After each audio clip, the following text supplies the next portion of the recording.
I only got sprays.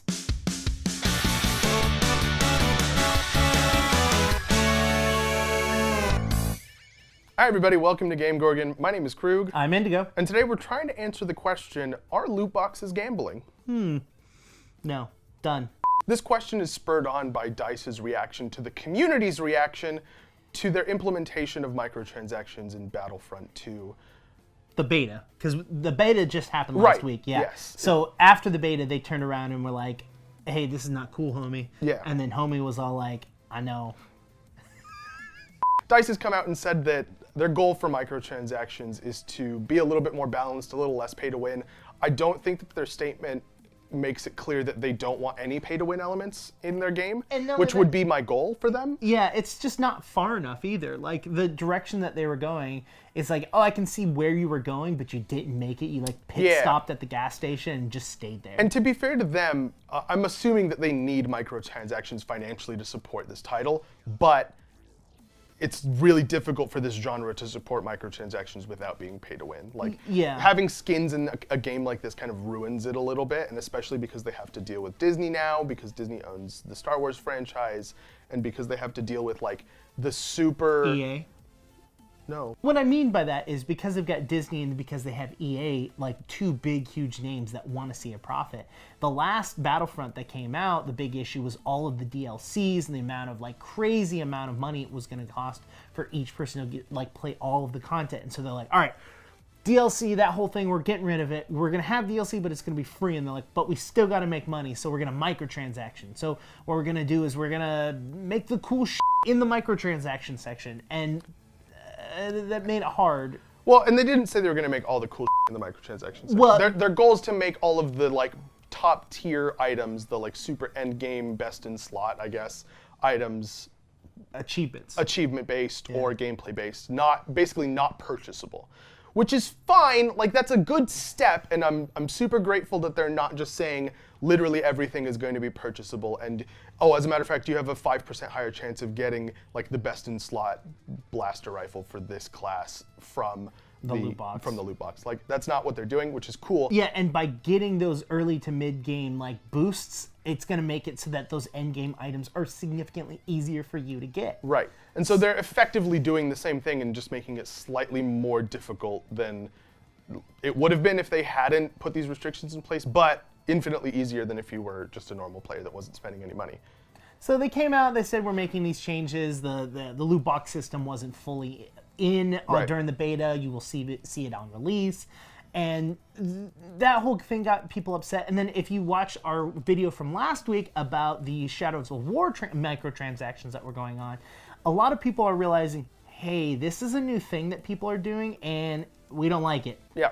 And so they actually went and complained to the ESRB, which is the organization that actually rates games, and says, hey, loot boxes, this is gambling. You shouldn't allow gambling in games, and if gambling is considered to be in a game, ESRB automatically rates it as adult only, which would be just a death sentence for these games. Right. ESRB came back and said, no, this isn't gambling because when you put money into it, you're guaranteed to get something. Yeah, exactly.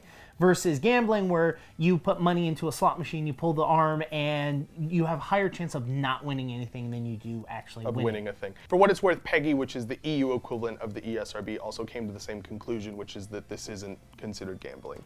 Well, actually, they pawned it off. They said, hey, we're not in charge of deciding what gambling is or isn't. Right. You need to talk to the Gambling Commission. So they're basically trying to push, like, hey, don't give us flack, give them flack, because they're the one making this decision. And then the Gambling Commission said, no, not gambling. No, it's not gambling. Right. So, yeah, it's.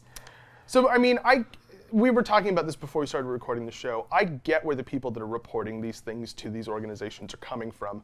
It's really difficult to boycott something like microtransactions or to like prevent people from contributing to the microtransaction business model because it takes such a small percentage of highly addicted people in order to make it work.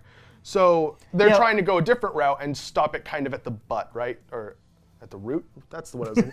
Why did I say the butt? They're trying to stop it at the root, so they're trying to make it so that companies like these can't logistically make loot boxes in their games because then they wouldn't be able to, for example, advertise in stores, and they would have a much higher rating to like contend with parents' desires to see their kids only playing a certain range of games, or not spending their money on a game. Or- Like that, like exactly. how many stories do you hear a year of like my kid spent $10,000 on microtransactions in a game, and it's like, oh, there should be more like stricter like button control of how your kids do that. I don't think that's true. I think you should keep your credit card away from your kid if you were a parent. The issue is that you said this, it doesn't take a lot of people to buy the microtransactions. In fact, microtransactions, what they call is whales. They have like the people that buy a bunch, they just need a couple whales to make it successful. Versus box sales, you need a ton of people to buy box sales for your game to be successful. Microtransactions, you only need a couple whales to make it successful. Yeah, and by a couple we mean like a couple thousand. But in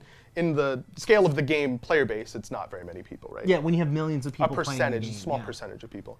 Yeah, so it kind of sucks because it is impossible for you to sit there and tell people, hey, don't buy microtransactions. We don't want this to succeed because if 80% of people listen to you, it doesn't matter. Exactly. It's very difficult, and I get their frustration of wanting to stop this and not making the people reliable to stop that. Like, okay, look, we don't trust the 5 to 10, thousand people that are going to be buying the microtransactions to not buy them.